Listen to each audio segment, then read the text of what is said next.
Olá, produtor e produtora rural, colaborador do Mundo Agro, sejam muito bem-vindos aqui ao AgroTalk. Eu sou a Ângela Ruiz, jornalista especializada em agro pela Exalc USP, podcaster e produtor dos conteúdos digitais aqui do site Clima Tempo e deste conteúdo do podcast. Quero lembrar você que todo o conteúdo sobre o clima na sua região já está disponível no site www.agroclima.climatempo.com.br. Nós vamos dar continuidade aqui a essa série sobre mercado de carbono e esclarecer as principais dúvidas de você, produtor, que envolvem esse tema. No episódio de hoje, nós vamos falar da relação do agronegócio com o carbono. Por isso, nosso convidado é Carlos Eduardo Serri. Ele possui graduação em Engenharia Agronômica pela Exalc USP, mestrado em Solos e Nutrição de Plantas, também pela Exalc, doutorado em Ciência Ambiental pela Sena USP. Atualmente é professor titular do Departamento de Ciência do Solo da Exalc, diretor da Secarbon, o Centro de Estudos de Carbono em Agricultura Tropical. Serri atua principalmente nos temas de sequestro de carbono no solo, emissão de gases do efeito estufa e a dinâmica da matéria orgânica no solo com sistemas agropecuários. Carlos, seja muito bem-vindo aqui ao podcast AgroTalk. Puxa, sou eu quem agradece, viu, Ângela, essa oportunidade de conversar com esses ouvintes, que eu já adianto, você já sabe, são meus heróis, né? Quem está lá na linha de frente, no dia a dia, produzindo alimento de origem vegetal, animal, fibras, energia, merece todo o nosso respeito. Então, para mim, é uma satisfação estar aqui hoje. Serri, para a gente começar esse episódio aqui dessa série tão importante sobre mercado de carbono, eu gostaria que você trouxesse hoje para a gente algumas informações importantes sobre essa relação do carbono com o agronegócio, o papel desse produtor rural e até dos colaboradores que atuam na cadeia do agronegócio, que nos acompanham aqui semanalmente nesse podcast, para a gente entender, né, como que a gente pode contribuir nessa relação do carbono com o agronegócio, quais as alternativas que esses produtores têm também nessa produção. Então, eu começo te perguntando o seguinte: nós temos um problema hoje que é a questão, né, dos fenômenos climáticos, nós temos a relação das camadas da atmosfera e os gases do efeito estufa, que a gente sabe tem a sua importância, né? Como que isso se relaciona com as atividades antrópicas? O que esse cenário trouxe de mudança, esse cenário desses gases, e como que isso impacta aqui na superfície? Puxa, obrigado, viu, Ângela? Eu acho que é ótimo a gente começar a nossa conversa assim, para os colegas que estão ouvindo entenderem o contexto, né? Você bem falou, hoje nós temos as mudanças dos padrões climáticos, né? Mais intensamente, o que a gente tecnicamente chama de eventos extremos. O que são esses eventos extremos? Situações de clima que a gente não vivenciava com tanta frequência, né?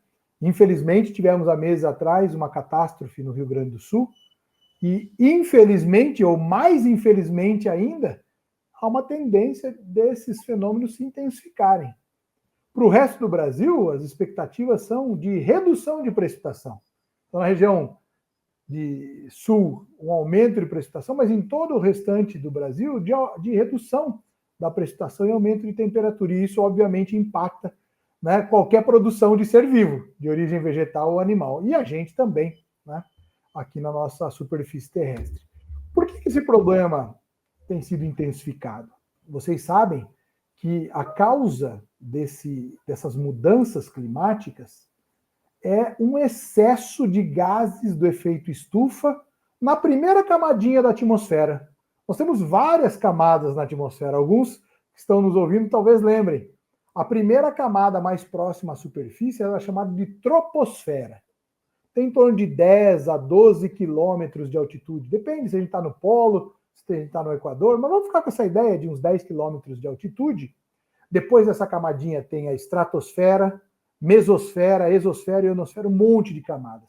Mas a gente vai focar nessa primeira camadinha, que é a mais próxima à superfície terrestre, porque é nela, na troposfera, que ocorrem os efeitos climáticos, os fenômenos climáticos, que, obviamente, estão nos impactando aqui em função das suas alterações. Então, nessa camadinha da troposfera, Nós, seres humanos, principalmente depois da Revolução Industrial, lançamos uma quantidade muito grande de gases que têm a capacidade, chamados de gases do efeito estufa, que tem a capacidade de reter parte da energia nesta camada. Então faz com que haja um aumento de temperatura, porque esses gases interagem com a radiação que sai da Terra, mas que quando se depara com esses gases não sai toda. Sai uma parte da radiação, uma parte fica, isso aumenta a temperatura, a Terra, para se reajustar, muda os padrões de clima. Então, simplificando aqui, um aumento na concentração de gases causa um aumento na temperatura. Esse aumento da temperatura, chamado de aquecimento global, por sua vez, causa a mudança no clima, nos padrões climáticos. E Ângela e colegas, eu queria mencionar para vocês de onde é que vêm esses gases que eu falei que a gente aumentou enquanto seres humanos, né, as emissões para a atmosfera. Globalmente falando, ou seja, não é para o Brasil, para o globo, porque o problema é global, globalmente falando, 73% de todas as emissões de gases vêm da queima de combustível fóssil. Sobretudo em países desenvolvidos, tá? Para a questão de energia, de aquecimento de residências, né, principalmente no inverno. Então, vem do setor de energia, a queima de combustível fóssil, que representa 73%. O nosso setor de agricultura, pecuária, silvicultura, mais as mudanças de uso da terra, que eu não concordo particularmente, mas são incluídas no mesmo setor, ou seja, a mudança do uso da terra, o desmatamento, né, que eles são incluídos dentro do nosso setor, mas todos esses setores juntos, globalmente, representam em torno de 18% a 20%. Então, a primeira coisa, Ângela, que eu gostaria que os colegas soubessem é que, se queremos reverter ou minimizar esse problema, está claro que o principal setor emissor é a queima de combustível fóssil. Todos os setores devem ajudar, e o nosso pode fazer isso. Daqui a pouco a gente pode comentar, se você achar pertinente, Ângela. Mas não há motivo, né, correto, e às vezes há um discurso irresponsável de querer causar ou direcionar a causa para setores como o nosso, sendo que representam menos de 20% das emissões, enquanto outro setor representa 73%. Todos são responsáveis, mas vamos dar os devidos valores para cada setor.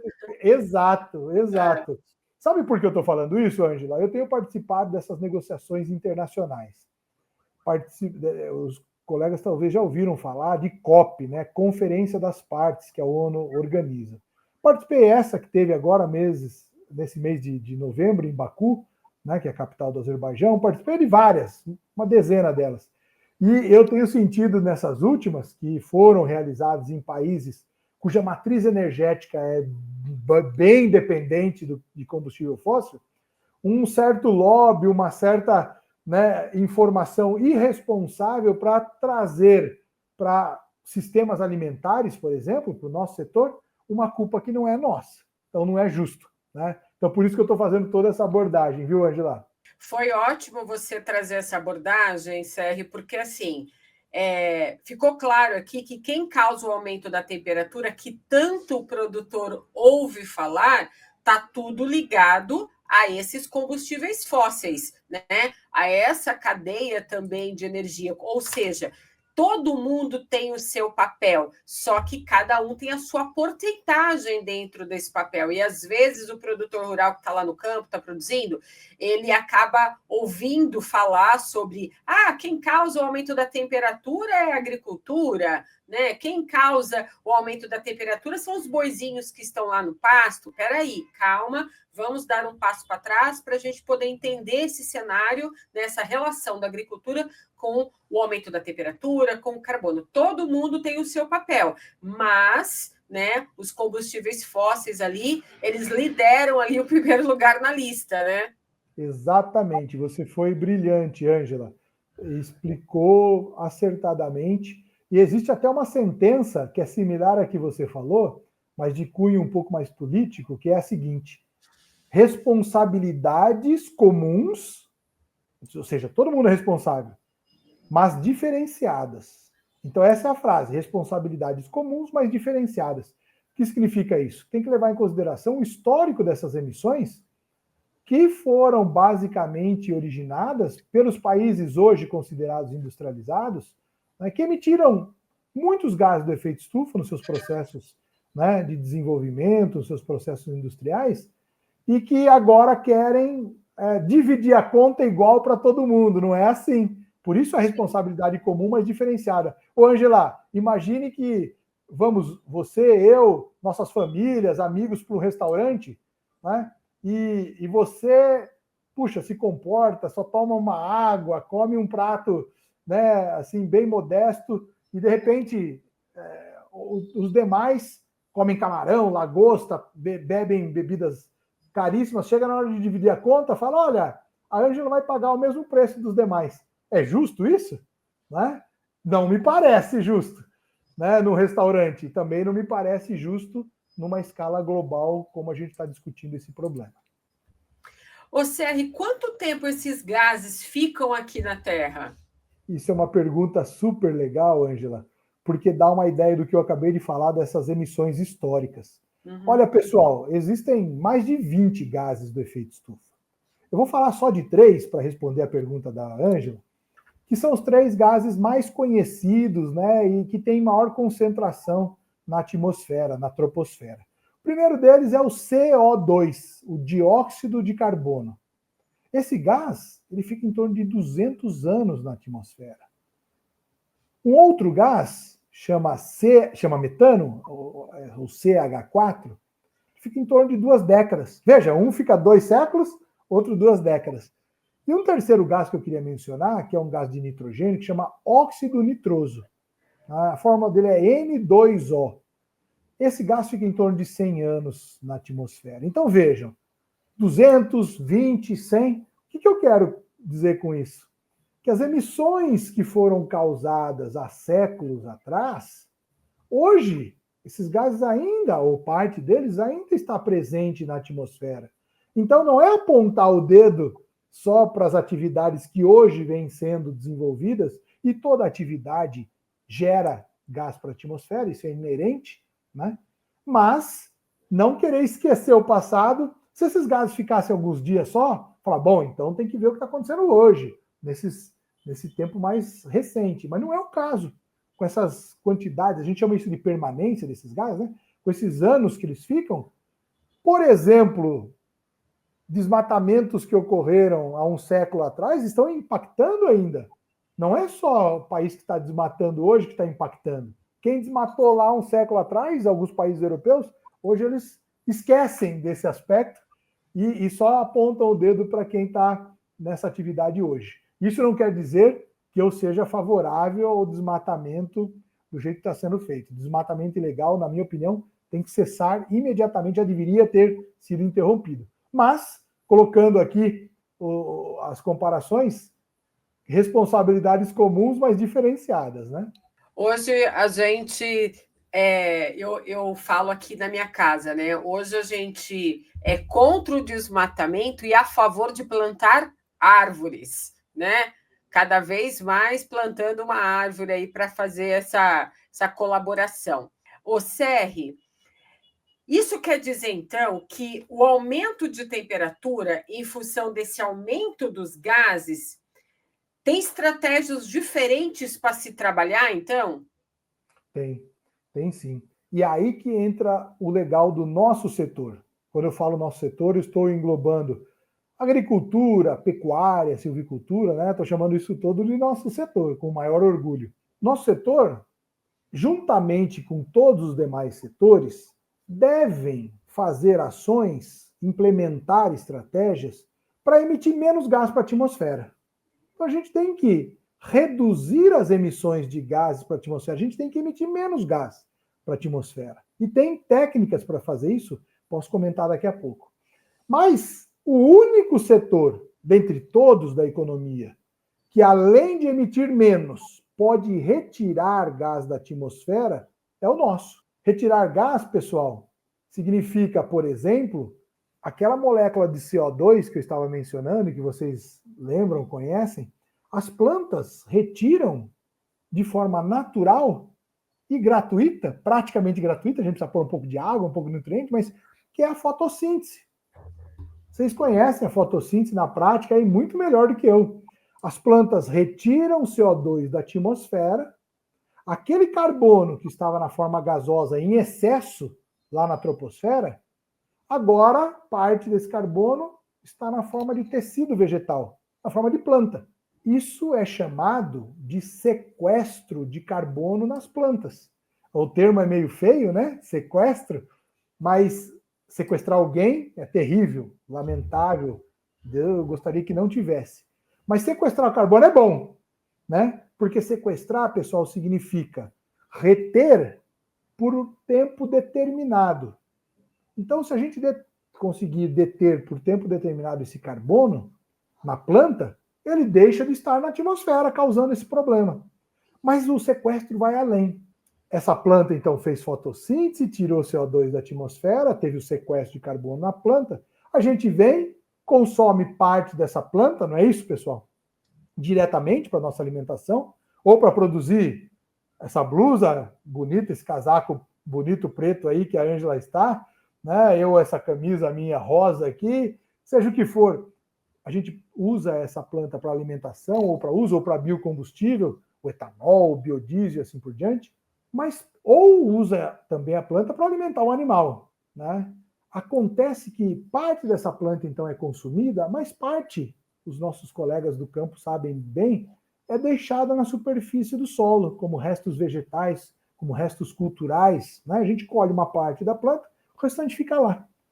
Essa parte que fica lá e a raiz, o sistema radicular, eles sofrem um processo que chama-se decomposição, que é uma transformação ocasionada por aqueles pequenos organismos que tem no solo, os micro-organismos, fungos, bactérias, protozoários, leveduras, algas, um monte de pequenos organismos, eles decompõem esse material e o material da planta agora é transformado em carbono para dentro do solo. Então vejam, é o sequestro de carbono no solo. Vejam que interessante, eu vou juntar tudo agora com a ajuda de vocês para falar mais simples, né, dessa história.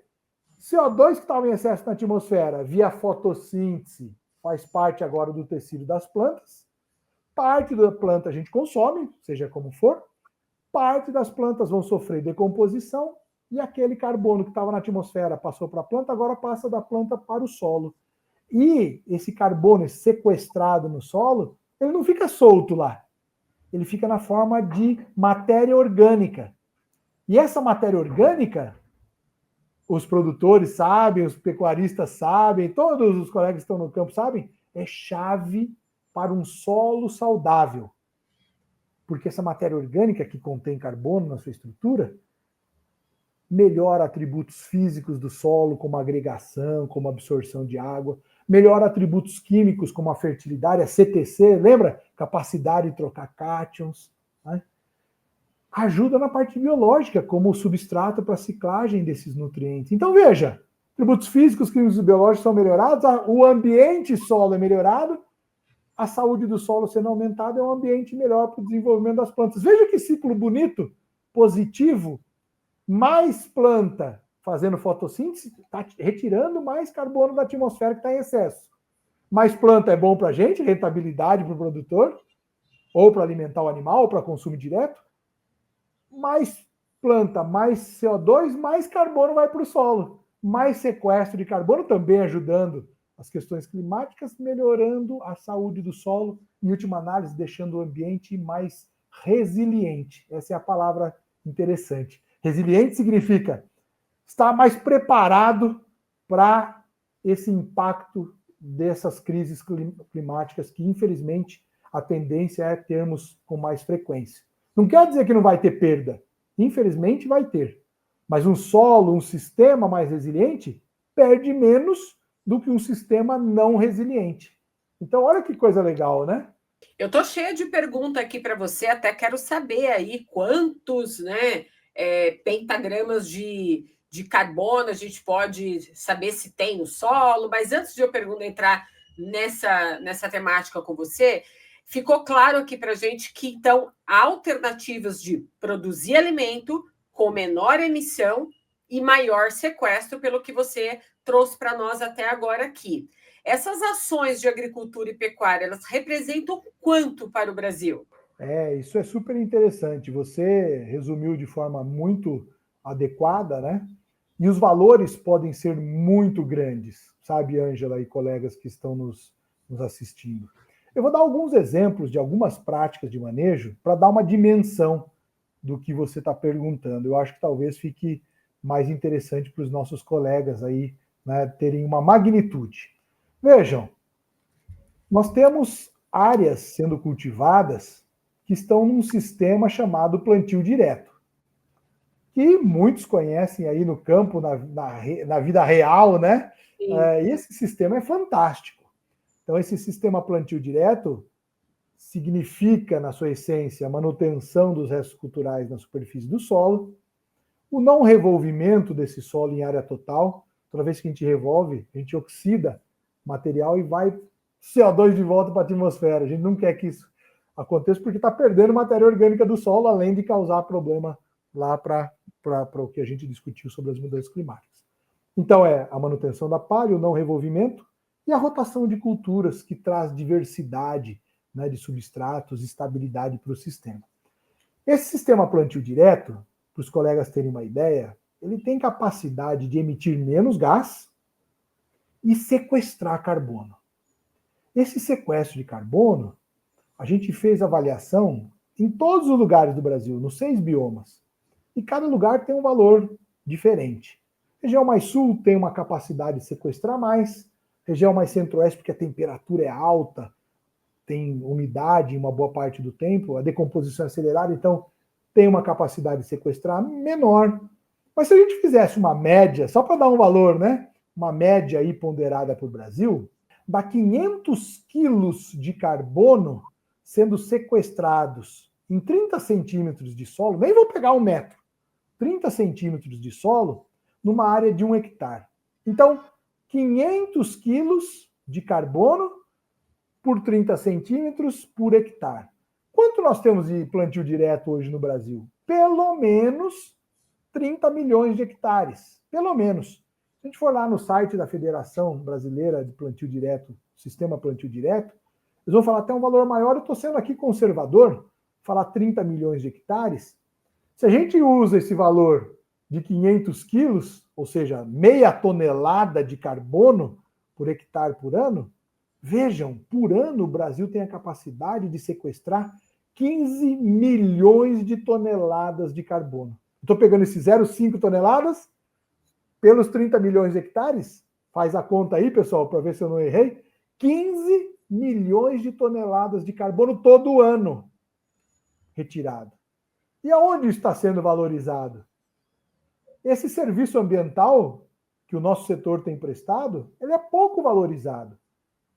Eu acho que nós temos que falar mais sobre isso e, inclusive, monetizar. E aí eu nem vou entrar nesse assunto, porque outros colegas aí, liderados pela entrevista da Ângela, já falaram sobre isso, sobre crédito de carbono. Mas é um reconhecimento, no meu ponto de vista, para essas pessoas que estão contribuindo para a solução do problema, para a mitigação do problema, adotando, por exemplo, o sistema plantio direto.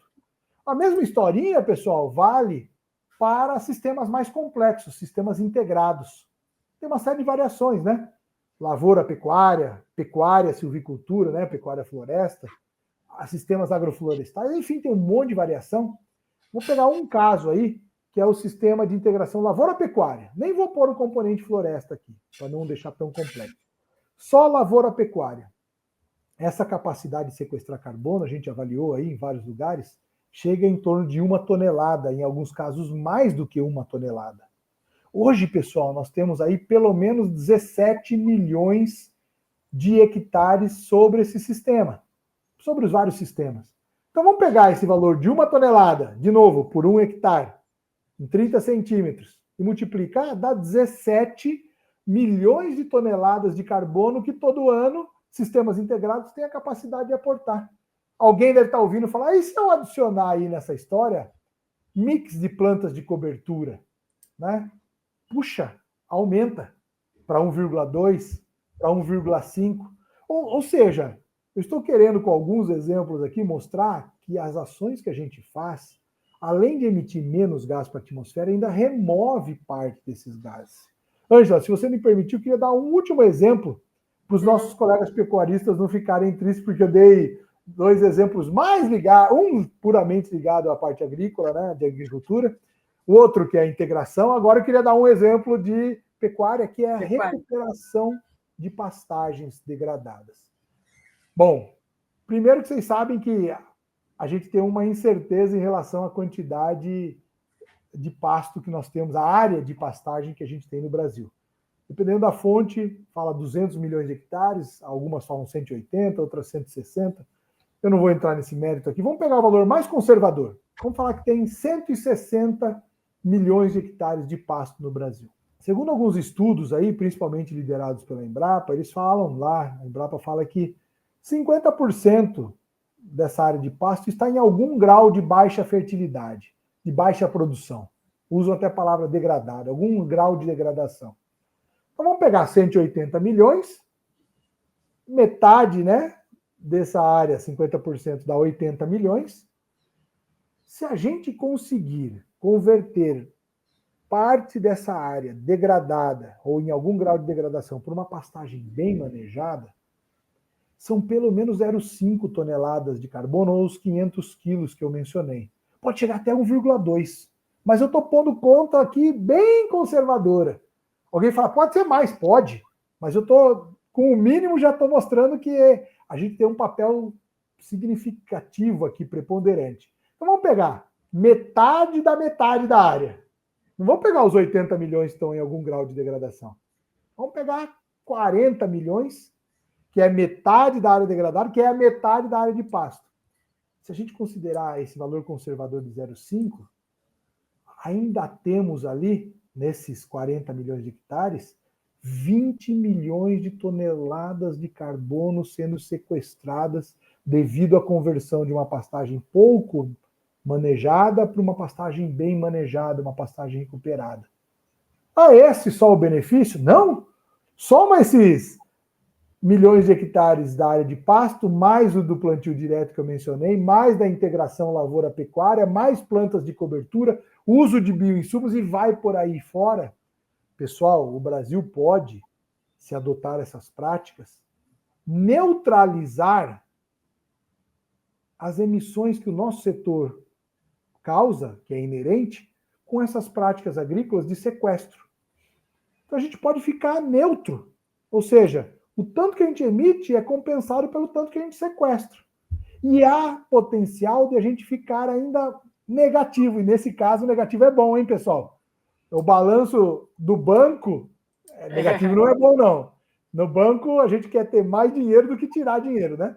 Daí dá um saldo positivo. No caso daqui do problema, como a atmosfera, que é a referência, a gente quer tirar mais da atmosfera do que lançar para a atmosfera. Então, um balanço negativo significa que é benéfico, significa que nós estamos removendo mais gases do que emitindo, e o nosso setor tem plenas condições de fazer isso.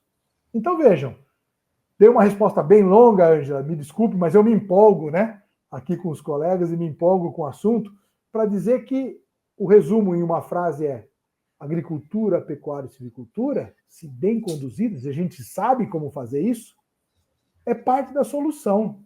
Não vem falar que é parte do problema. Todo mundo é parte do problema. Mas quais outros setores têm se esforçado tanto quanto o nosso para ser parte da solução? Eu desconheço.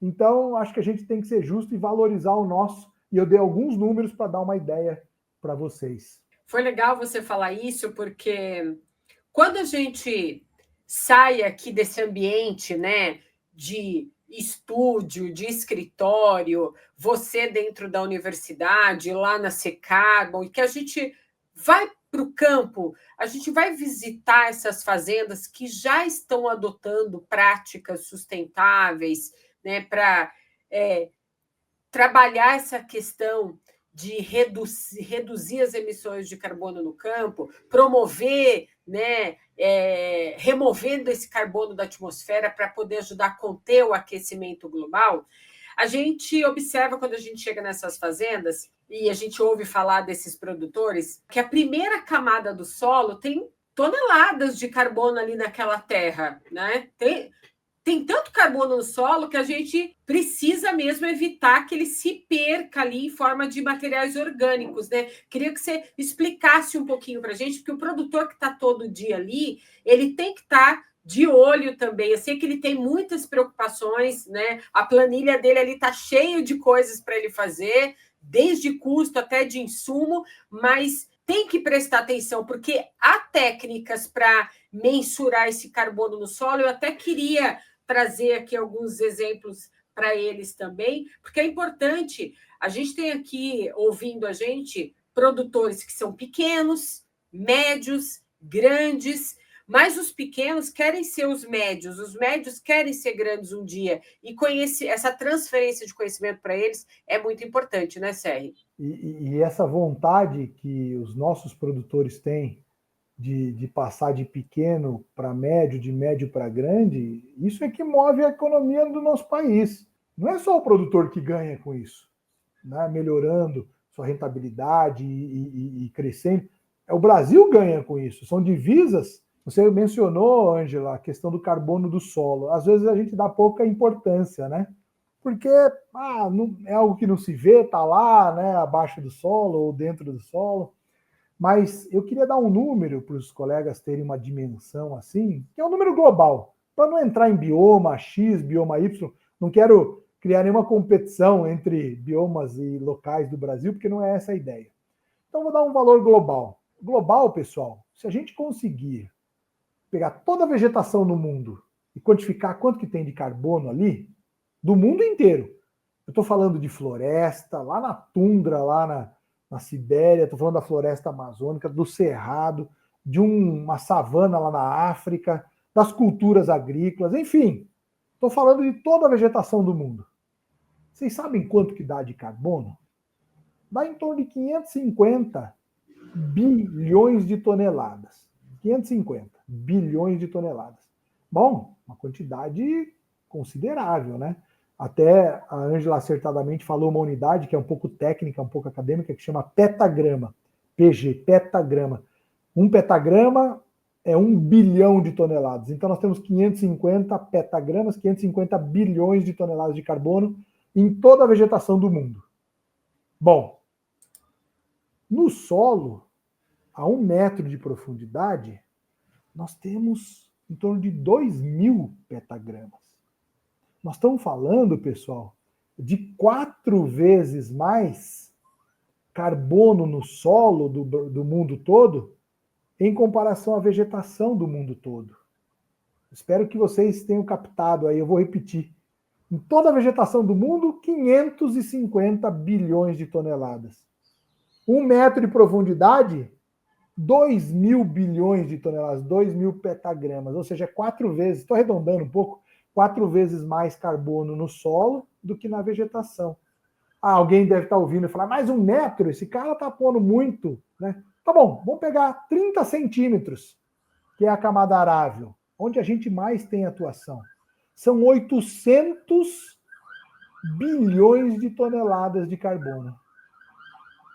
800 petagramas. De novo, na vegetação no mundo inteiro tem quanto? 550. Então, se a gente pegar só esses 30 centímetros e comparar com a vegetação, ainda assim tem mais carbono no solo. 800 contra 550. Não estou dizendo aqui, pessoal, que a vegetação não é importante. Por favor, não entendam mal o que eu estou falando. Não é isso. Estou querendo valorizar algo que normalmente a gente não se atenta muito, que é o solo. E a Ângela falou uma frase fantástica. A gente tem que tomar um cuidado. Porque se a gente não cuidar bem desse solo, se a gente causar uma perturbação ali, o que vai acontecer com esse carbono que está no solo? Vira CO2 que vai para a atmosfera. O problema são 2, basicamente. É transformar aquele carbono que estava quietinho no solo em gás, piorou aí o problema do aquecimento global. E qual que é o segundo problema meio óbvio?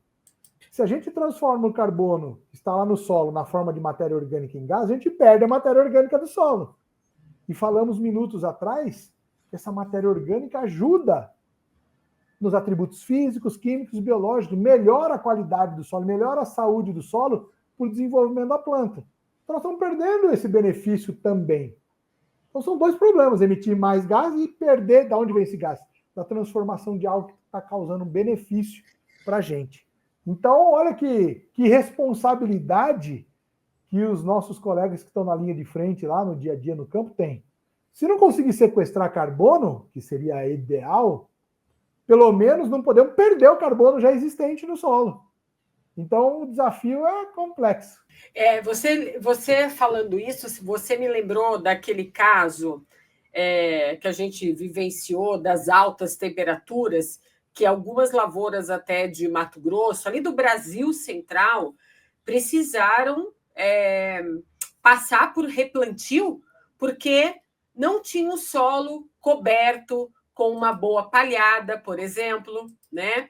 E aí lembrei que já que a gente está falando aqui dessa questão do solo, identificar a combinação de planta para que componha um sistema de produção para reter esse carbono é a forma que o produtor tem hoje para deixar esse solo mais saudável para ele ter uma produtividade agrícola maior, né? A gente está vivendo agora esse finalzinho aí de arrancada de plantio da soja, muito dessa soja da safra 24 e 25 já está em desenvolvimento fenológico, e a gente tem a questão toda climática que envolve o país de norte a sul, do Oiapoque ao Chuí. Uma hora está chovendo aqui, não está chovendo lá, uma hora não está chovendo no centro-norte do Brasil e está chovendo muito aqui no centro-sul, e a gente tem soja espalhada por um monte de estado brasileiro produtor. Então, assim, mirar ali em plantas de cobertura, né, usar dessa expertise de como se fosse um guia de um manejo, de usar espécies de planta que ela ajude nessa saúde do solo, hoje é o caminho para esse agricultor também trabalhar essa janela dele de plantio, de cultivo, e tá de olho nessa questão que todo mundo não para de falar agora, que é esse mercado de carbono, que para o produtor, às vezes, Serri, é muito complicado, né? Tem muitas nuances esse mercado de carbono, e porque ele também ainda é muito novo. Então, assim, a gente está tentando aqui dentro do podcast Agrotalk, nessa série Mercado de Carbono, desmistificar um pouco tudo isso. Mas o que a gente vê aqui nesse momento é que tem esse guia prático de manejo com essas plantas para enfrentar as adversidades do clima e aumentar a produtividade, né? Olha, Ângela, eu vou expressar aqui a minha opinião, que é de vários também, né? Não quer dizer que seja a verdade absoluta, mas eu vejo esse mercado de crédito de carbono como uma consequência, não como uma finalidade, como uma consequência de valorização, de monetização daqueles que estão já adotando práticas sustentáveis, regenerativas, né? Eu não gosto muito desse termo regenerativa, mas sustentável. Por quê? Porque ele tem que focar no sistema dele. É isso que vai dar rentabilidade, é isso que vai dar a resiliência que a gente mencionou minutos atrás. Como consequência, só que você consegue sequestrar carbono. Eu acho que tempos atrás, agora isso está mais claro, mas tempos atrás, alguns colegas inverteram essa lógica e começaram a adotar práticas que revertessem em carbono no solo. Não é isso. O carbono só vai ser acumulado quando seu sistema está em equilíbrio, seu sistema está bem conduzido. Os micro-organismos daquele solo estão ativados biologicamente porque tem substrato, tem alimento de forma contínua e variada. Quando a gente tem a possibilidade de fazer consórcios ou rotações, essas plantas de cobertura, você falou qual que é a adequada planta de cobertura para aquela situação. O Cicarbon, que é esse Centro de Estudos de Carbono de Agricultura Tropical, estou fazendo propaganda aqui da Universidade de São Paulo, propaganda, mas não porque não é vendido nada, né? Tem um documento, na verdade já está na sua segunda edição, que são É um livro, é um guia prático de plantas de cobertura. Está disponível, é gratuito. Né? Nós temos aqui as versões impressas, mas qualquer colega que acessar aí e der um Google da vida lá e guia prático de plantas de cobertura vai ter acesso. Nossa, a informação disponibilizada, por quê? Tem uma lista de plantas de cobertura que a gente identifica que são mais pertinentes para a região X, Y, Z, porque há essas variações edafoclimáticas e nem toda planta é a mais adaptada. Então, o indivíduo adotar essas boas práticas, eu sei que não é fácil, algumas vezes tem dificuldades, tem um investimento, às vezes inicial, mas tenha certeza que esse investimento é pago depois pelos benefícios que você vê do seu sistema. Ele é pago no momento de dificuldade, de um clima não tão propício, e essa perda ela é menor do que o vizinho do lado, que infelizmente não tem o seu sistema resiliente, que não teve oportunidade, por qualquer que seja o motivo, de adotar essas práticas mais sustentáveis, ele, infelizmente, o vizinho vai sofrer mais. Né? Então, e aí, só nessa situação de sistemas bem conduzidos é que o sequestro de carbono acontece. Então, é uma consequência. E aí sim, esse mercado que você disse é complexo mesmo, sobretudo porque é novo, então a gente está aprendendo com tudo isso. Né? Esse mercado deveria, então, ajudar na monetização, no reconhecimento financeiro pelo serviço prestado pelos agricultores que estão adotando essas práticas sustentáveis.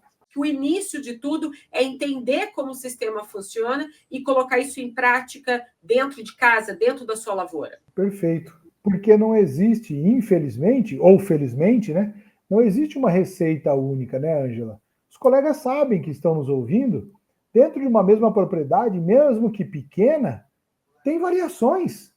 Né? Uma área do lado direito da propriedade às vezes difere bem do lado esquerdo da propriedade e do norte e do sul da propriedade. Não dá para ter uma receita única. E é chave, então, que quem está lá na linha de frente, no dia a dia, conheça mais e mais o seu sistema, fazendo diagnósticos para que depois possa aplicar, né, a melhor recomendação para aquela porção do terreno. Às vezes a gente quer simplificar e adotar uma prática só, uma prescrição só, né, um manejo uniforme, quando a área é heterogênea, quando as práticas são distintas, quando o terreno é diferente, né? Então não faz muito sentido, mas só conhecendo que a gente vai conseguir, né, mais e mais ter assertividade e aumentar essa rentabilidade. O produtor, às vezes, tem muita dificuldade na questão de como eu vou calcular, né? Emissão, sequestro, compensação, é fácil fazer, não é? Eu acho que aqui, assim, o caminho mais fácil para ele é buscar as instituições mais perto dele, para que essas instituições possam colaborar nessa transferência de conhecimento, onde os profissionais especializados possam chegar até essa área do campo e explicar de forma, né, bastante objetiva para esse produtor de que forma ele pode iniciar esse trabalho. Eu estive junto com você no interior de São Paulo, em Pirassununga, numa fazenda, e ali, quando a gente chegou, a gente vê o trabalho feito, mas sempre teve o início, teve muitas mudanças para chegar até ali, né? Hoje, os protocolos internacionais, eles são muito exigentes e são metodologicamente complexos, né? Tem metodologia, não é da nossa cabeça, né? Tem o IPCC, tem a ISO, tem normativas de certificadoras como, grandes, não vou falar os nomes aqui, mas grandes certificadoras e tal, elas têm toda uma metodologia muito complexa. Eu acho, minha opinião, que o produtor hoje já tem muito desafio, muita coisa já para se preocupar. Eu não acho que é justo que a gente coloque uma atividade adicional para que ele faça. Então, para isso existem, como você bem falou, instituições de pesquisa, de extensão, de ensino, que podem ajudar. Né? Por quê? Porque senão seria uma atividade extra que o produtor já tem preocupação demais. Né? E aí exige uma técnica, uma técnica um pouco mais apurada, assim, que é conhecida dessas pessoas que estão mais no meio acadêmico, na pesquisa, e que devem ajudar. Né? Não estou dizendo que o produtor não tem capacidade para fazer, não é isso. É que ele já tem preocupação demais. já tem desafios demais. Não acho justo colocar mais um na conta dele, né, e deixar a planilha que você falou no começo da nossa conversa mais complexa ainda. Pede ajuda para essas outras instituições que sabem, devem saber como isso é feito. Muito bem. A gente está chegando nesse final aqui de podcast, mas eu não poderia deixar de perguntar para você a respeito, né, do que o que você analisou dessa última COP lá em Baku e qual a sua expectativa para essa COP que vai ser realizada aqui no Brasil, em Belém do Pará, em novembro de 2025, e se você acha que é importante a participação desse agronegócio brasileiro, né? Você, no início do podcast, você até comentou, né, a respeito, a gente estava falando dos combustíveis fósseis, e você disse, mas eu não concordo, né? Como que você traz essa análise para esse futuro que a gente olha agora adiante com essa COP, todos esses desafios que a gente tem nesse mercado agora de carbono que está se construindo, que é tão novo, e cada dia, né, a gente espera uma mudança, tudo está acontecendo muito rápido, e cada um de nós vai ter que se adequar, tanto o agro quanto também a agroindústria brasileira. Obrigado, Ângela, por essa pergunta final e complexa, né? Vou tentar ser o mais breve possível.